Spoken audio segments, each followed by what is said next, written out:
My curl story would start with, I was actually born with straight hair, like really thick straight hair.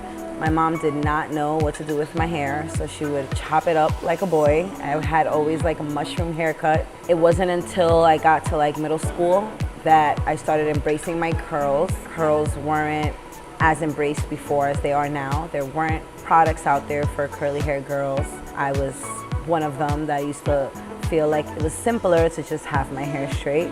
I have so much hair. I have 3 times the person's average hair, so curly hair products are not cheap.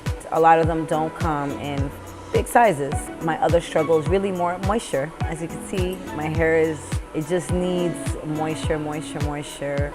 That's my biggest struggle now, is keeping it hydrated. Can you see the difference? My hair is super hydrated. It looks even shorter than it was before. And what amazes me the most was that it was only 2 products, while I'm usually using 3 to 4, sometimes 5. A little goes a long way with the Be My Curl products.